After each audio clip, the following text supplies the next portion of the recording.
This channel does not promote any violent, harmful, or illegal activities. All content provided by this channel is meant for an educational purpose only. বীরভূমের আরো একটা ছবি দেখাবো, যে ছবিতে যে নেতা অভিযোগ করছেন তিনি এই ঐক্য অনৈক্যের এই বেড়াজাল টপকে আরো দুধাপ এগিয়ে গিয়েছেন। তিনি বলছেন গদ্দাররা দলের মধ্যেই আছে এবং সেই মির্জাফরদের তালিকা 4 তারিখের পরে তিনি বের করবেন, এ কথাই তিনি বলছেন। এবার আপনাদের এই যে অভিজিৎ সিংহ, যিনি লাভপুরে বীরভূমের তৃণমূল কংগ্রেসের প্রার্থী, তিনিই বলছেন যে দলের একাংশ হাত মিলিয়েছে বিজেপির সঙ্গে। রাতের বেলায় বিজেপির হয়ে এই গদ্দাররা প্রচার করছেন। 4 তারিখের পর লিস্ট টাঙিয়ে প্রকাশ করা হবে মির্জাফরদের নাম। ভোট প্রচারে বেরিয়ে হুঁশিয়ারি দিচ্ছেন তৃণমূলের প্রার্থী অভিজিৎ সিংহ। গদ্দার কেন বলছি?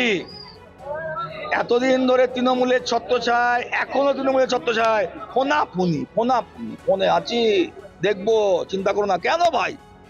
হিম্মত থাকে, সামনাসামনি লড়ো, দেখবো কিসমে হ্যায় কিতনা দম, দেখতে চাই।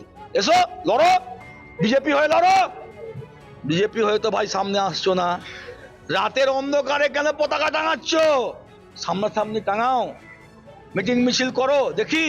আমার কর্মীরা চিহ্নিত করছে 4 তারিখের পর ফ্লেক্সে তাদের নাম টাঙিয়ে দেবো যে এরা গদ্দার। মির্জাফরদের তো এখনকার লোকেরা দেখে নাই, খালি ইতিহাসের বইয়ে দেখেছে।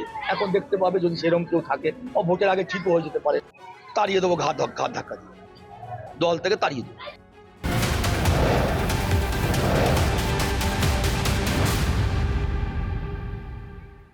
মমতা অভিষেকের ঐক্যের বার্তা, উল্টো স্রোত বীরভূমে। ভোটের মুখে ষড়যন্ত্রের অভিযোগ লাভপুরের তৃণমূল প্রার্থীরই।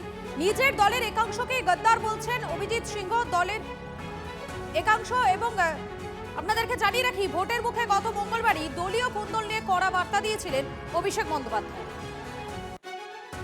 আমাদের দলে এখনো অনেক মতানৈক্য, ইগো কাজ করছে। গোষ্ঠীদ্বন্দ্ব থাকলে 15 দিন বিরত থাকুন, পুরনোদের যোগ্য সম্মান দিয়ে প্রচারে নিন। মতানৈক্য যেন না হয়।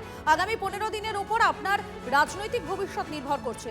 ফল ভালো হলে দল পুরস্কৃত করবে, খারাপ হলে দল বুঝে নেবে।